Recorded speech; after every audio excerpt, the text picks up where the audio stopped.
Hermanos, muy buenos días, que el Señor les bendiga a cada uno de ustedes, sean todos bienvenidos a la casa del Señor. Quiero invitarle a buscar en sus Biblias en la carta del apóstol Santiago, capítulo 3.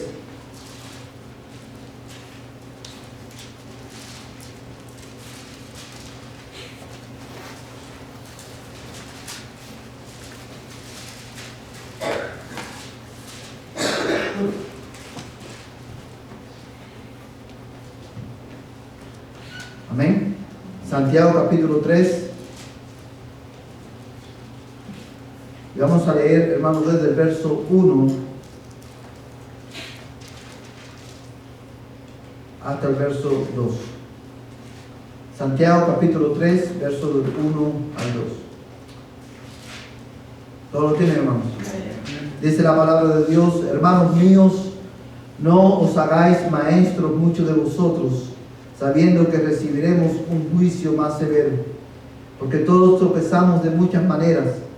Si alguno no tropieza en lo que dice, es un hombre perfecto, capaz también de refrenar todo el cuerpo. Voy a leer el verso 1 nuevamente. Hermanos míos, no os hagáis maestros muchos de vosotros, sabiendo que recibiremos un juicio más severo. Oremos. Padre Celestial, en esta mañana venimos delante de tu presencia, Señor, con nuestros corazones sedientos, oh Dios, de ti, con nuestros corazones necesitados, oh Dios, de tu gracia, Señor, con nuestros corazones anhelantes, oh Dios, Padre Celestial, de que tú nos alimentes hoy por medio de tu palabra. En esta mañana, Señor, confesamos, oh Dios, nuestros pecados delante de ti. Confesamos, Señor, nuestras iniquidades. Confesamos, Señor, oh Dios del cielo, que nuestra fe, Señor, necesita ser fortalecida por ti en esta mañana. Señor amado, queremos rogarte en el nombre de Jesús, que tú, oh Dios, nos perdones por nuestros pecados, por todo lo que hemos pensado, por todo lo que hemos dicho, por todo lo que hemos hecho, que ha ofendido tu nombre y que ha dañado a otras personas. Te ruego, Señor, que tú nos perdones, oh Dios del cielo, por entretenernos, oh Dios del cielo, en nuestro pecado, Dios mío, porque nos hemos complacido, Señor, en nuestras rebeliones en esta semana, y por eso, Señor, te pedimos perdón. Amado Dios, bendice a tu pueblo en esta mañana, alimentanos, oh Dios de Cristo, te lo ruego, y ayúdame a mí, Señor, a comunicar tu palabra en el poder de tu Espíritu Santo, oh Dios, con claridad y con fidelidad. Bendícenos, oh Dios, en el nombre de Jesús. Amén. Hermanos, ya estamos llegando al final de esta serie de entrenamiento para maestros, y he querido comenzar en esta mañana con este versículo, con estos dos versículos, hermanos, que enfatizan la importancia de nuestra responsabilidad como maestros, pero también enfatiza la gran responsabilidad que tenemos sobre nuestros hombros. Y dice Santiago, hermanos míos, no os hagáis maestros muchos de vosotros, sabiendo que recibiremos un juicio más severo. Hermanos, ¿qué clase de advertencia encontramos aquí en la Escritura? Ser maestros de la palabra de Dios presupone un gran privilegio. Sin embargo, también, hermano, presupone una gran responsabilidad. Y cuando el Espíritu Santo, por medio de Santiago, advierte a la iglesia de esta manera, no es para desanimar a los maestros, no es para desanimar a aquellos que quieren ser maestros, a que no sirvan como maestros, sino a que tomen en serio su responsabilidad.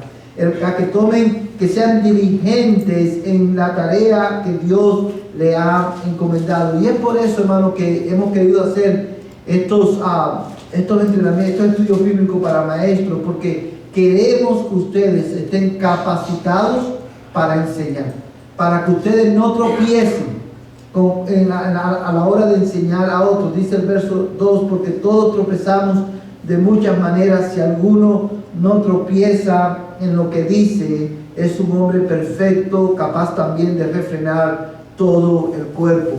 En el contexto de estos versículos, hermanos, Santiago está hablando de, como usted puede ver en el subtítulo, de ese capítulo del poder de la lengua. Y nos exhorta que debemos ser cuidadosos en la manera en que nosotros hablamos. Y él comienza haciendo esta exhortación, hermanos, dirigiéndose específicamente a aquellos que son maestros. Ahora bien, hermanos, teniendo esto en cuenta y teniendo esto en nuestra mente, quiero que consideren conmigo lo que vamos a estar mirando en esta mañana. Hoy vamos a estar tratando acerca de cómo escribir el propósito de nuestra clase y cómo impartir, cómo trabajar con el currículum.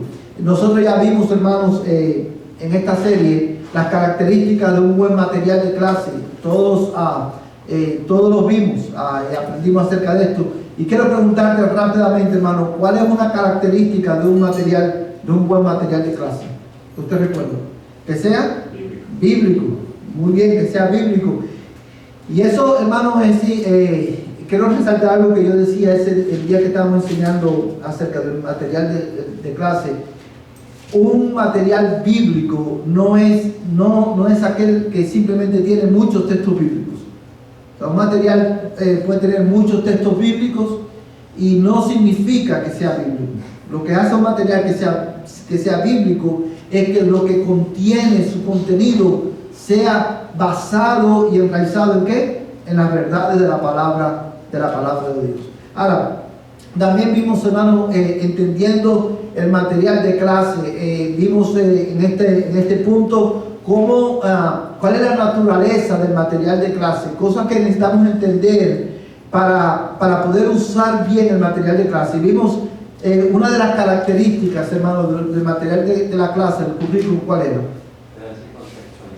Necesita ser contextualizado, muy importante, porque ahí la mayoría de estos currículos, hermanos, fueron escritos o para una iglesia en específico o para la iglesia en general. Y el maestro debe de contextualizar esa verdad, hermano, a la iglesia local, a la vida de su clase. Otra característica, hermano, era que el currículum o el material de clase no es inspirado por Dios. Van a tener cosas que quizás nosotros no vamos a estar de acuerdo con él y tenemos que o pasar por alto esa parte y no tratarla o trabajar con ella de una manera que podamos enseñar a la iglesia cuál es la posición que nuestra iglesia tiene con relación a ese punto. Y, hermano, también vimos la semana pasada, si mal no recuerdo, trabajando eficazmente con el material de clase.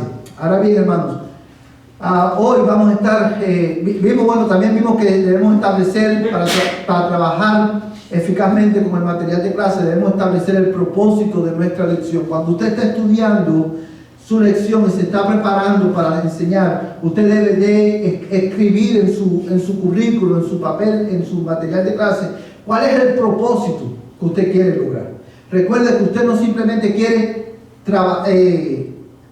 transmitir conocimiento, información, usted quiere lograr un propósito. Y había dos tipos de propósito: un propósito cognitivo, que tiene que ver con el conocimiento, y un propósito volitivo, que tiene que ver con la voluntad.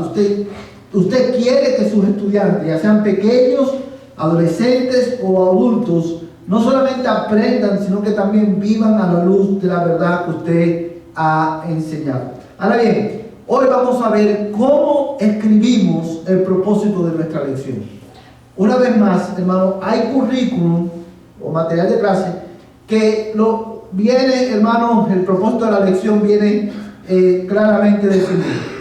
Hay clases, hermano, que no lo tienen, hay currículos que no lo tienen, y si no lo tienen, es bueno para usted escribir cuál es el propósito de su lección. Hermanos, ¿alguien de ustedes recuerda cuál es una de las ventajas o beneficios de tener claro cuál es el propósito de mi lección? ¿Por qué esto es importante? Porque nos ayuda a ¿qué? Nos ayuda a mantenernos enfocados en lo que queremos enseñar. Nos ayuda para no irnos a otro tema. Nos ayuda, hermano, para resaltar ¿qué cosa? Lo más importante de la clase, lo que tú quieres que el estudiante se lleve a casa. Y en tercer lugar, es importante tener claro el propósito de tu lección, porque te va a ayudar a ¿qué, hermano? A evaluar tu lección. sea, una lección exitosa, una buena lección, hermano, es aquella que cumple ¿con qué? Con su propósito. Amén, hermanos. Ahora, ¿cómo yo escribo? ¿Cuáles son las cosas que tengo que tener presente a la hora de escribir el propósito de mi lección? Bueno, esto es lo primero que debo de tener presente, que el propósito de mi lección debe ser lo suficientemente claro para entenderse. Tiene que ser lo suficientemente claro para entenderse. En otras palabras, hermano, debe ser a prueba de niño. Si usted escribe el propósito de su lección y cuando usted lo está escribiendo, usted le queda duda o usted mismo no se le hace difícil explicar ese propósito, eso significa que está demasiado complicado. Usted tiene que hacerlo tan claro que un niño lo pueda entender, ¿verdad? Debe ser lo suficientemente claro para entenderse. Debe reflejar, y esto es muy importante, el punto principal del texto principal. Debe reflejar el punto principal del texto principal. Si estoy enseñando en un texto bíblico, ¿verdad? Del currículum, que está en el currículum, mi propósito de lección debe de reflejar el propósito de ese texto, o la idea central de ese pasaje. Amén. Debe reflejar el punto principal del texto principal. Estos dos son muy importantes. Debe ser claro, debe ser, hermano, debe reflejar el principio del texto principal. Y, hermano, esos son los dos que queremos compartir. Mira este texto conmigo para que vea cómo esto se ve, hermano. Hebreos capítulo 10, versos 23 al 25. Amén. Hebreos capítulo 10, versos 23 al 25. ¿Quién lo tiene?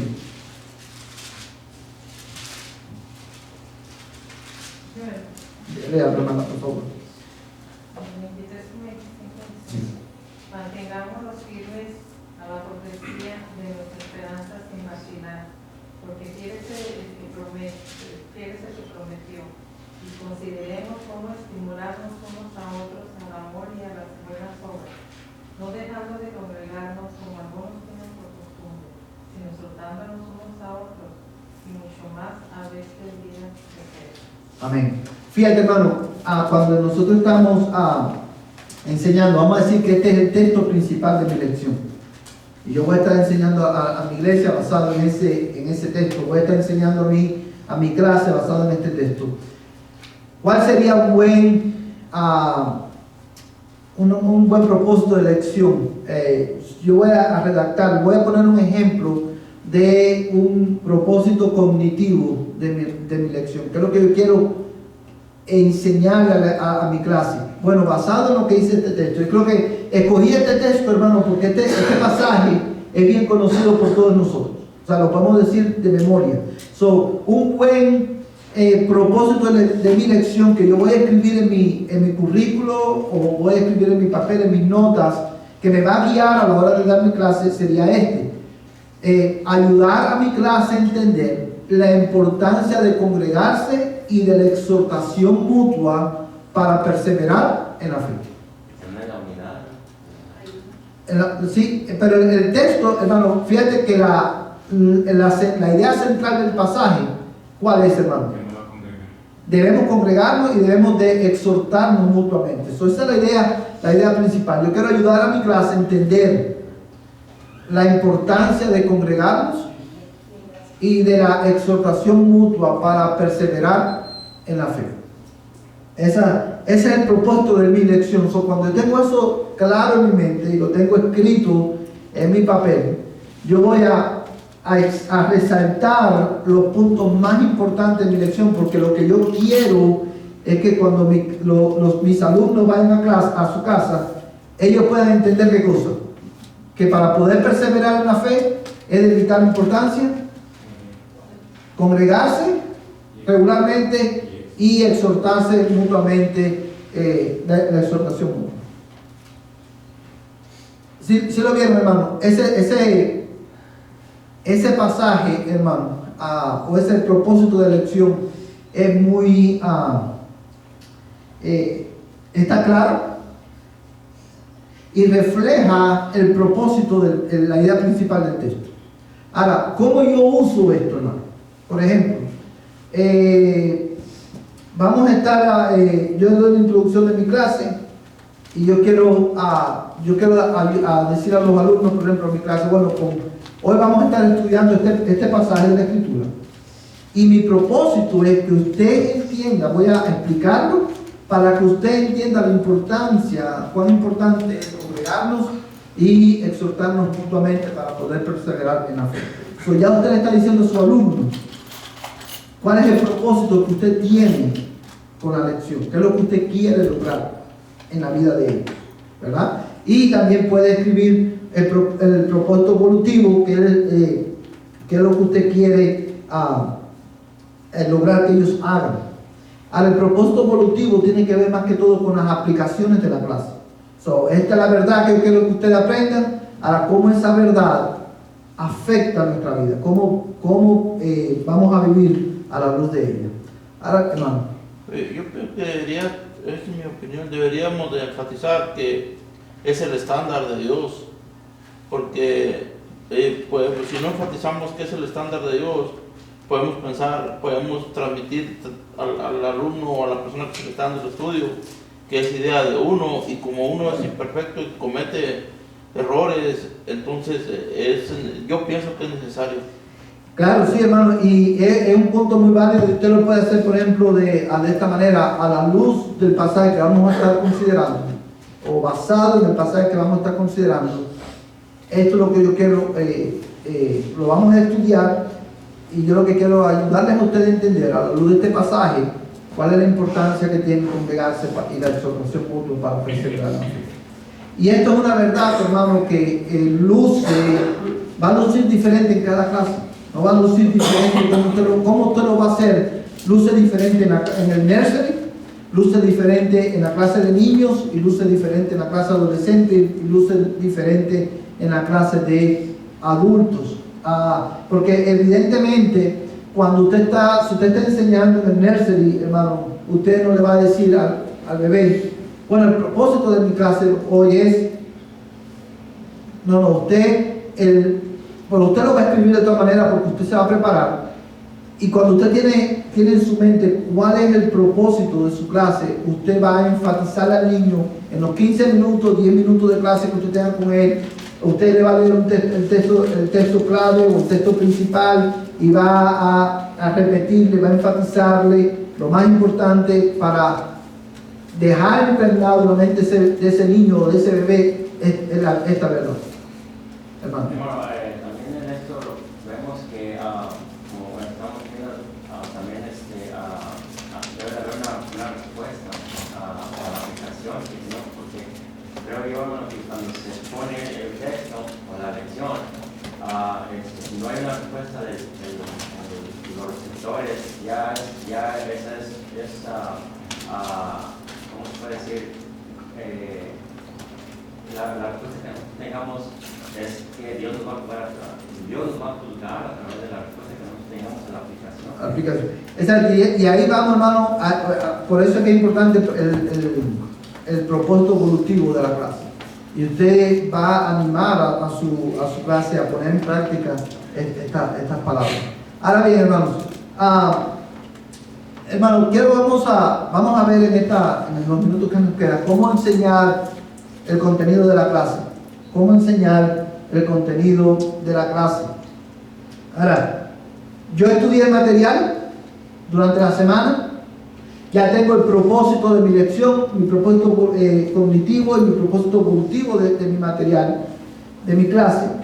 Ahora, ¿cómo voy a enseñar, cómo voy a transmitir esta información, estas verdades a mi clase? Bueno, toda clase, hermano, tiene tres partes principales o tres aspectos que son muy importantes. Toda buena clase, hermano, tiene una buena introducción. Toda buena clase tiene, hermano, el desarrollo del contenido y la aplicación del contenido.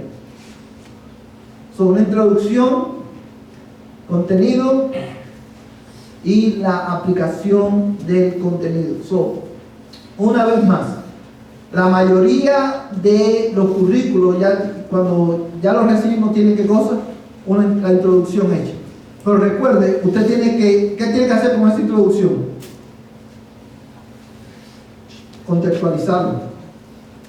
Contextualizarla a su clase. Porque recuerde, esa introducción fue dada quizás para una audiencia general o para una iglesia en específica, y usted tiene que contextualizarla a su clase. A la hora de yo contextualizar mi lección, hermano, o la introducción de mi lección, o a la hora de yo escribirla, tengo que entender, hermano, que cuáles son las cualidades de una buena introducción. Bueno, cuando hablamos de las cualidades de una buena introducción, hermano, podemos mencionar que una buena introducción capta la atención de los oyentes. Una buena introducción capta la atención de los oyentes.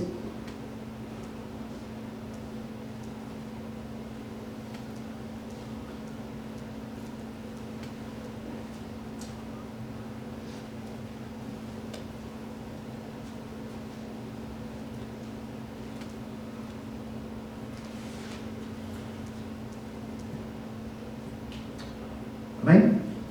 Y muchas veces, hermano, eso usted, hay predicadores o hay maestros que comienzan su introducción haciendo preguntas, con preguntas retóricas, con ilustraciones. El hecho es que usted, cuando está trabajando en su lección, hermano, en la introducción de su lección, lo va a contextualizar. Usted tiene que pensar cómo yo hago esta introducción, cómo yo la transmito, o cómo yo introduzco mi clase, de manera que yo capte la atención de mis oyentes. Si nosotros damos una introducción pobre a nuestra lección, y esto específicamente va más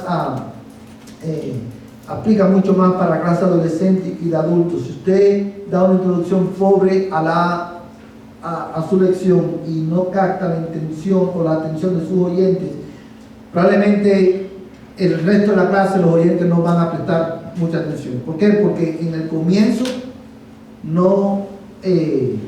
usted no captó la atención de ellos. Por ejemplo, vamos a decir que usted va a visitar a alguien a su casa. Cuando usted va a visitar a alguien a su casa, a alguien en su casa, ¿qué es lo primero que usted ve cuando usted llega a la casa? Lo primero que usted se enfrenta, ¿qué cosa es? Al recibidor, a la sala, ¿verdad? Y vamos a decir que lo invitan a comer. Vamos a decir, hermano, que el comedor de esa clase, el comedor de esa casa está bien limpio, oloroso, bien presentable, preparado para recibirlo usted.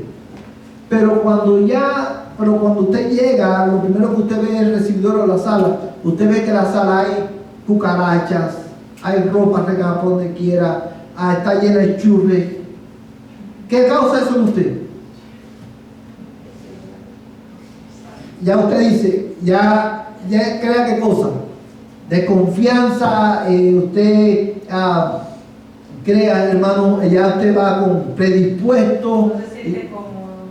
¿Eh? No se siente cómodo. No te sientes cómodo, porque aunque ya vayas al comedor y tú ves el comedor limpio, nítido y todo, lo primero que va a decir es, si había cucaracha en la sala, esto debe estar, y ya usted pierde todo interés, o en la comida usted pierde todo interés. ¿Por qué? Porque la introducción a la comida estuvo como mala.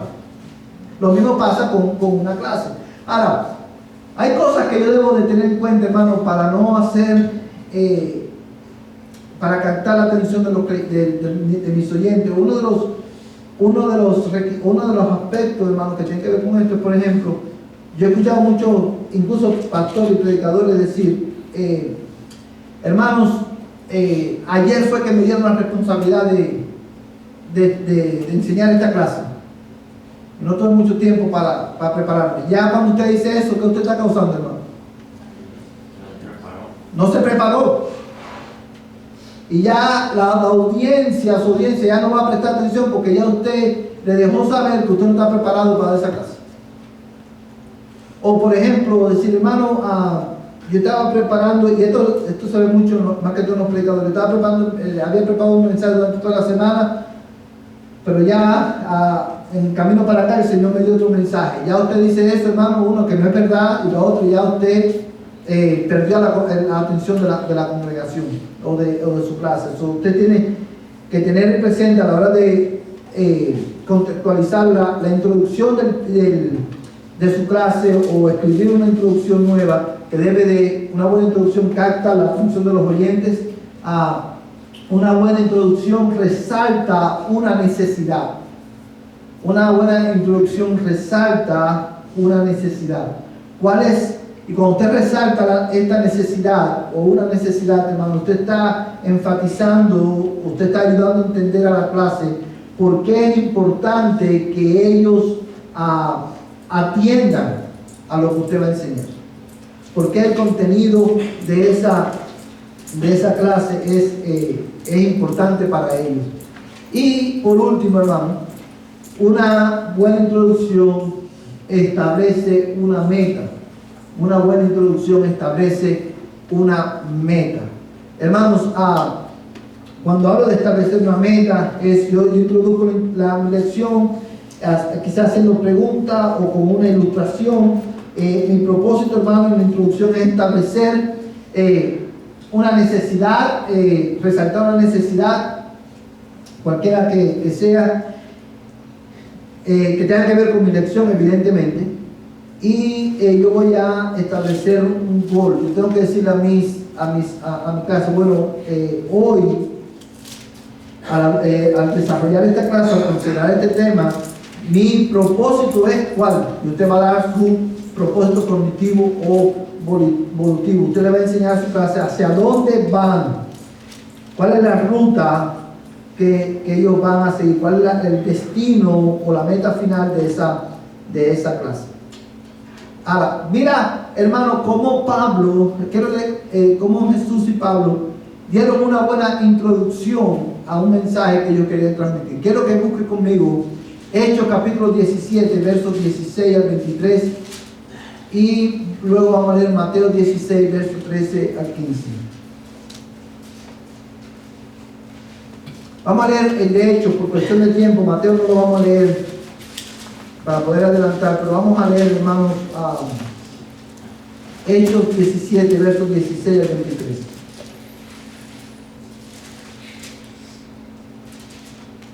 ¿Todo lo tienen, hermano?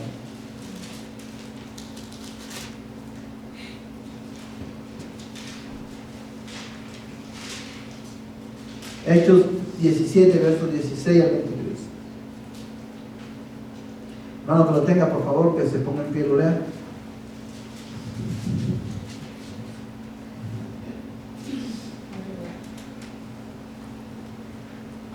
Mientras Pablo los esperaba en Atenas, se indignó profundamente al ver la gran cantidad de ídolos que había por toda la ciudad.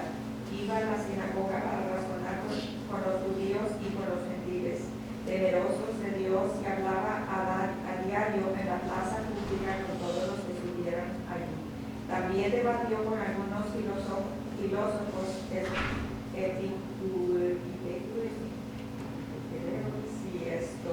estoicos cuando les habló acerca de Jesús y de su resurrección. Ellos dijeron: ¿qué trata de decir esta charlatán con esas ideas raras?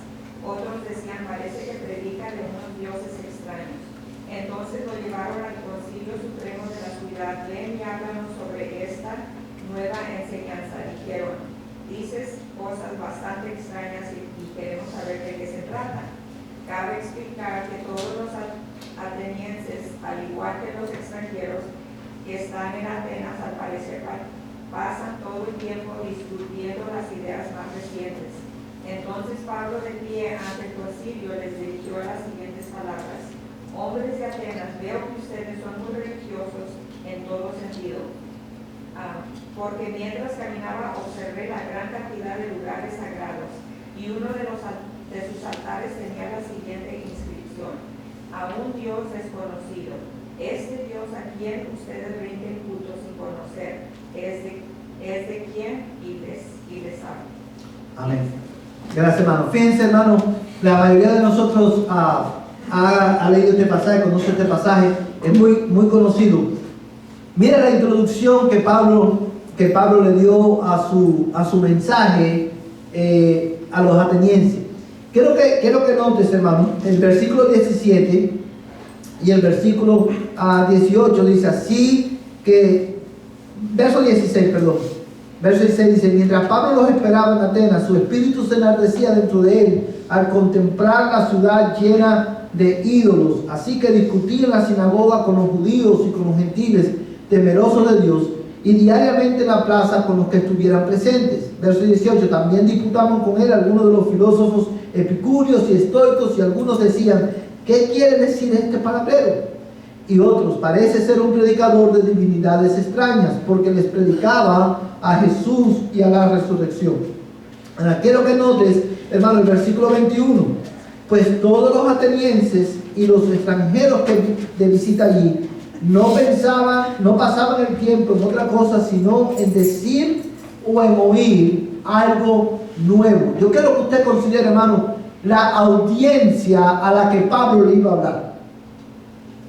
O sea, cuando usted, todos estos versículos que le hemos leído, describen la audiencia a la que Pablo le iba a hablar. Pablo le iba a hablar a una audiencia que era como religiosa en extremo, eran muy idólatras, pero también, hermanos, habían extranjeros allí también, pero hay una aclaración que el escritor nos hace, inspirado por el Espíritu Santo. ¿Cuál es esa aclaración?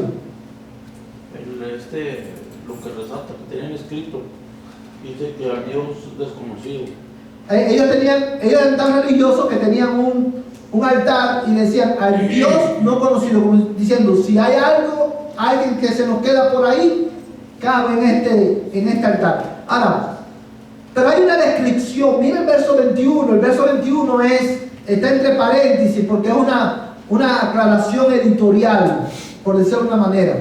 Te está aclarando, te está dando luz en el corazón de esta comunidad de personas. Dice que ellos no pasaban el tiempo en otra cosa, sino en decir o en oír algo nuevo. Y mira cómo Pablo entendió rápidamente cuál era la naturaleza de su audiencia. Y dice, hermano, en el verso, cuando lo llevan al Areópago, él se para y dice, verso 22: varones atenienses, percibo que sois muy religiosos en todo sentido, porque mientras pasaba y observaba los objetos de vuestra adoración, hallé también un altar con esta inscripción: al Dios desconocido. Pues lo que vosotros adoráis sin conocer, eso os anuncio yo. Fíjate que Pablo, hermano, no comenzó acusándolos a ellos. No agarró la ley y dándole: ustedes son todos unos idólatras, por eso ustedes no entienden cuál es mi mensaje, todos ustedes van a ir al infierno. No, él comenzó, hermano, diciéndole: yo percibo que ustedes son, ¿qué cosa? Muy religiosos en todo sentido. Incluso tienen un altar al Dios no conocido. Bueno, a este Dios que ustedes no conocen es al que yo os predico. Hermano, ¿qué usted cree que hizo Pablo ahí? Pablo despertó, ¿qué cosa? El interés de esa comunidad. ¿Por qué? Porque él se ganó la atención ahí de todos ellos. ¿Por qué? Porque esta comunidad era una comunidad de personas que no se interesaban en otra cosa que no sea oír algo nuevo o decir algo nuevo. Cuando él le dijo: al Dios que ustedes no conocen, de este yo predico, eso captó la atención de los oyentes. Y Mateo, hermano, capítulo 16, que no vamos a leerlo, es cuando Jesús, hermano, habla con sus discípulos y les pregunta, y él quiere transmitir una enseñanza. Y la enseñanza es ¿quiénes dicen los hombres que soy yo? Él comienza, hermano, su instrucción a los discípulos diciéndole: ¿quiénes dicen los hombres que soy yo? Y los discípulos responden. Y luego él va otra vez y le pregunta: ¿y ustedes quiénes dicen que soy yo?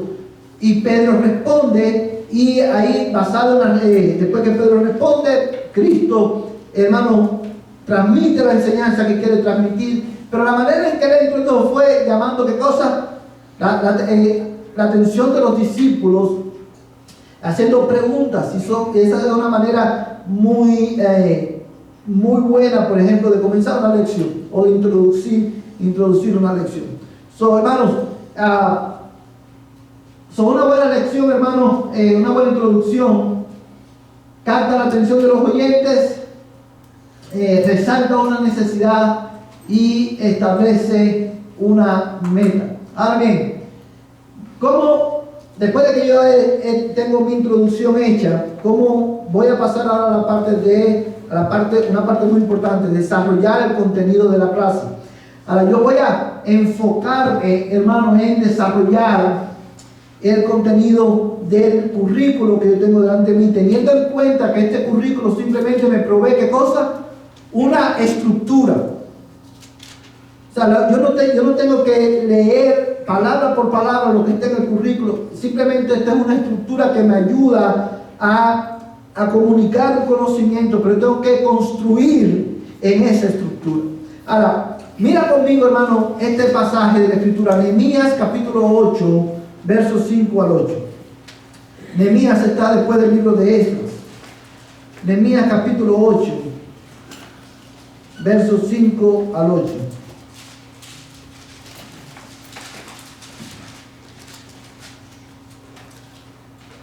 ¿Ustedes lo tienen, hermano?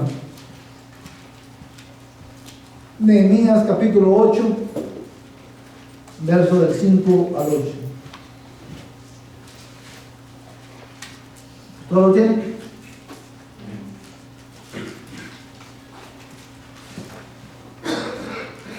Mira lo que dice este pasaje de la Escritura, hermano. Y abrió Esdras el libro a la vista de todo el pueblo, pues él estaba más alto que todo el pueblo, y cuando lo abrió, todo el pueblo se puso en pie. Entonces Esdras bendijo al Señor, el gran Dios, y todo el pueblo respondió: amén, amén. Mientras alzaban las manos, después se postraron y adoraron al Señor rostro en tierra. También Jesúa, Bani, Serebías, Jamín, Acub, Sabataí, Odías, Maasías, Kedita, Azarías, Josabet, Anán, Pelaías y los levitas explicaban la ley al pueblo, mientras el pueblo permanecía en su lugar, y leyeron en el libro de la ley de Dios, traduciéndolo y dándole el sentido para que entendieran la lectura. Vamos a pararlo ahí por un momento, hermanos. Este es un pasaje también muy conocido por la mayoría de nosotros. Yo quiero resaltar la atención, llamar la atención de ustedes al versículo 7 y al versículo 8. Porque estos versículos describen cuál es nuestra función a la hora de nosotros desarrollar el contenido de una clase. ¿Qué es lo que hicieron los levitas, hermano? Dice la última parte del versículo 7, y los levitas explicaban al pueblo, explicaban la ley al pueblo mientras el pueblo permanecía en su lugar. Para que tu clase pueda actuar y pueda aplicar el contenido de tu lección, primero tienes que entender ¿qué cosa? El contenido de la lección. Tienes que entender el significado del texto. Y para eso, hermano, usted necesita ¿qué cosa? Explicar. Usted necesita dedicar tiempo a desempacar las verdades que están en ese pasaje. Cuando usted lee, hermano, usted está enseñando, no es simplemente, ok, vamos a leer ahora Mateo capítulo 8. Y usted lee Mateo capítulo 8, verso 5 y sigue para el próximo punto. No, usted tiene que trabajar en el texto, usted tiene que explicar el texto para que tu audiencia entienda la verdad que Dios ha revelado en su palabra. Y el verso 8, hermanos, dice: y leyeron el libro de la ley de Dios, traduciéndolo y dándole el sentido para que entendieran ¿qué cosa? La lectura. Hermano, una cosa muy importante a la hora de usted enseñar, es importante, y es por esto que también Es importante, hermano, que tu audiencia entienda el texto, entienda lo que usted está leyendo. Y por eso es importante que usted esté familiarizado con el texto. Que usted, hermano, le dé el sentido a la lectura que usted está leyendo para que la audiencia pueda entender la lectura. Por ejemplo, hermano, todo el texto bíblico tiene, todo el relato bíblico, toda narración bíblica, toda escritura tiene ¿qué cosa? Comas, puntos, signo de interrogación.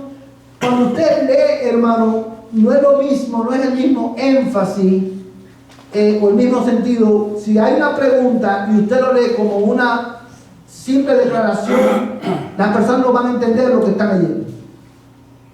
O si nosotros leemos y no respetamos los signos de puntuación, la congregación tampoco va a entender lo que está leyendo, hermano. Hermano, hay 3 cosas que aprende uno desde chiquitos cuando empieza uno en la escuela. La primera es leer, read. La segunda es escribir. Y la tercera es matemáticas. Cada 13 días me ayuda eso. Mi historia y todas esas otras cosas, variables y todo eso no me sirvieron mucho. Pero lo más importante es matemáticas. Porque todo lo que corre el mundo corre por matemáticas. Y el Señor era las habilidades que tenía Él, no las podemos comprender nosotros porque las matemáticas, Él sabía, no hay una campeón que lo pueda tener. Ok, yo sí quiero hacer un reporte y hablar de Jesucristo. Comienzo y le pongo el título Jesucristo. Y luego abajo le pongo voy a hacer una análisis de quién era Jesucristo. Le pongo Jesucristo era hijo del Señor. Y Jesucristo era nuestro Salvador, vino Señor y Salvador. Y sí, chance de que él no tuvo que ir a la escuela. Le pongo allí que todo lo que dice Jesucristo venía por parte del Señor. Es inspirado por Dios. Es el punto dulce y corto. Sí, eso tiene que ver, hermano, con la manera también que nosotros desarrollamos el contenido de la clase. Ahora, gracias, hermano. Mire, hermano, quiero que usted mire la pantalla. ¿Qué usted ve en la pantalla, hermano?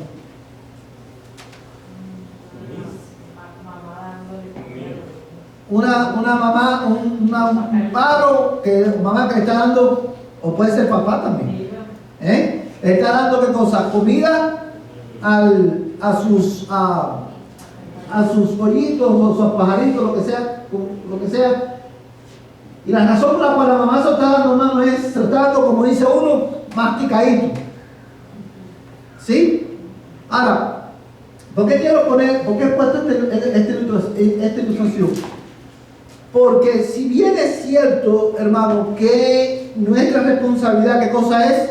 Es explicar el texto, como hicieron los levitas, hermanos, y Nehemías, dice que ellos explicaban el texto del pueblo mientras permanecían en su lugar, leyeron la ley de Dios, traduciéndolo y dándole sentido para que entendieran la lectura. Aunque esa es nuestra responsabilidad, yo no puedo irme, por ejemplo, como maestro a este extremo. A la hora de desarrollar mi clase, yo tengo que explicar el texto, tengo que darle sentido al texto, pero no puedo darle la comida masticadita a mis alumnos.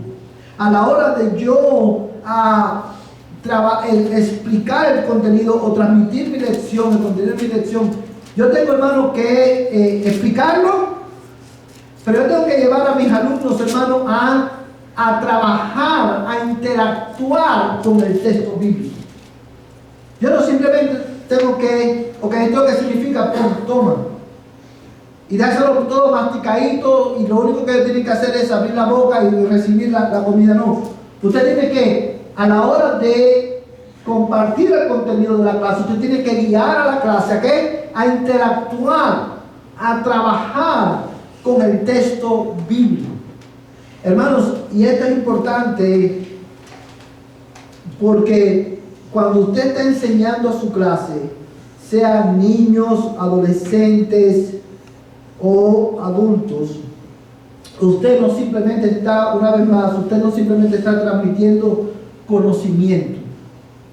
Cuando usted está estudiando la Biblia con su clase, usted está dando una lección, usted, aparte de transmitir un conocimiento, aparte de explicar lo que el texto significa, usted está enseñando a sus alumnos a hacer otras cosas.